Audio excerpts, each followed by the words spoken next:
Hello guys, what is up? My name is Dan the Delight, and today I'm bringing you a FIFA 22 Ruben Diaz player review. And this is the 87 centre back from Manchester City. As always, if you have seen one of my reviews before, you'll know that we get into the base stats there, get into the attributes, get into some gameplay, and then we will compare, and I'll let you know what I think his stats actually felt like in the game.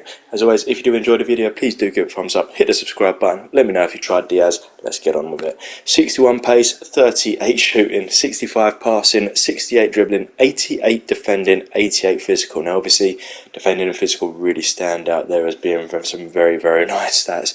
The pace is the letdown, as you know with FIFA. Pace is very important, so hopefully we'll see if that comes into play in the gameplay. First owner, so I got him in a pack, but he goes for about 35 to 40k at the moment, at the time of recording. This is only the second day of the game being out though. 6'2" is nice.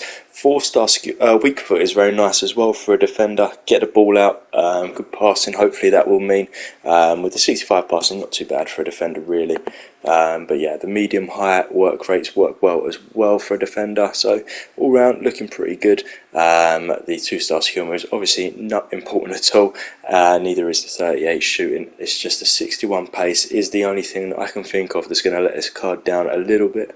But for the most part, I'm pretty happy. And for the price tag of an 87 rated, for being about 35 to 40k at the time the game's released, that's not bad at all. So that'll be good for any sort of for not a startup squad, because there's still quite a lot of coins to have at the beginning of the game, but it's quite nice to have like an 87 rated defender for a little bit on the lower side, especially so early on in the game. So that's sort of like the benefits of him, and obviously being a Prem player, that is also going to help as well. So let's get into the actual player breakdown of the stats, and then we'll get into some gameplay, see how he plays, and then I'll give you what I feel like his stats should be at the end, and let you know if I feel like Ruben Diaz is worth it as a defender in the Premier League. So let's get into the stats there. 61 pace made up of 57 acceleration, 65 sprint speed. Not great, I'm going to be honest with you there. That doesn't look very fun to me. Acceleration is quite important in FIFA, I feel like, and the sprint speed is not so important, so that's kind of a bit wonky. 38 shooting, I'm not even going to get into that because he is a defender. We don't really need to know what his shooting's like. His 74 shot power is pretty nice though, so maybe like for some long shots he might be pretty decent. So the passing, the vision, only 51, crossing 54, not important. He's a centre back. There's 48 free kick accuracy, 81 short pass, 74 long pass. They're the two ones that I feel like are more important when it comes to a defender anyway, and they're the two higher ones. 46 curve, I mean, what does that even really mean? But yeah, the short pass and long pass are standing out there a little bit, and they are the important stats. So I feel like when you look at that, for a centre back, you have to take into consideration that most of them stats don't even matter. So I would give him about an 80 to be honest, or maybe about 78 if you sort of go in between the short pass and long pass.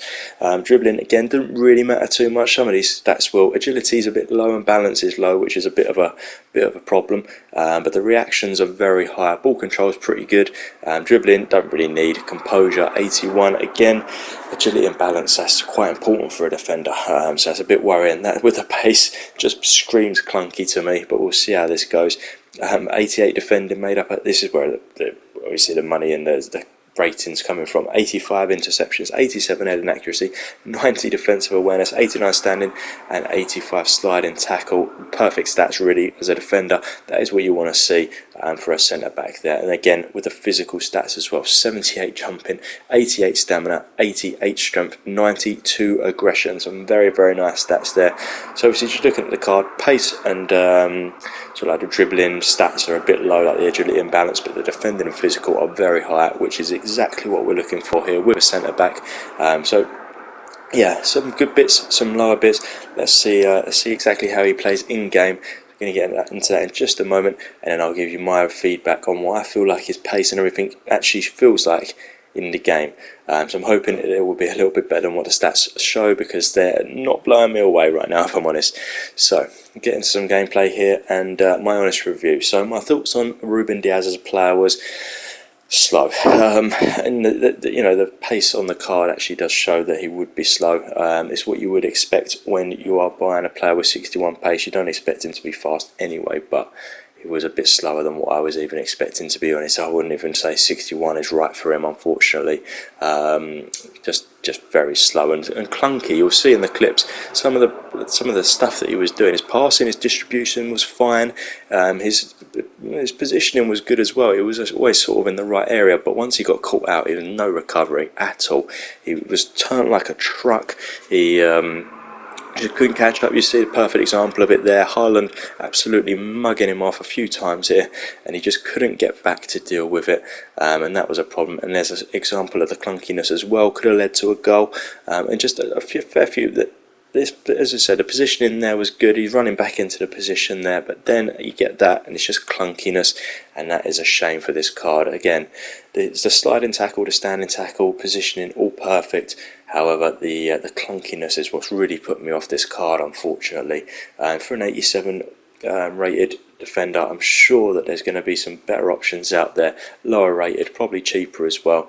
Unfortunately, I wanted it to be a good card. I really did want it to be good. I was hoping that the pace would be feel better than what it does on the card, but it just really didn't. I don't want to lie to you, it really didn't feel that good. So it is a shame. I will be selling this card straight after finishing this review, unfortunately. But let's get into the stats there. So, as you know, 61 pace, I feel like that's even too high.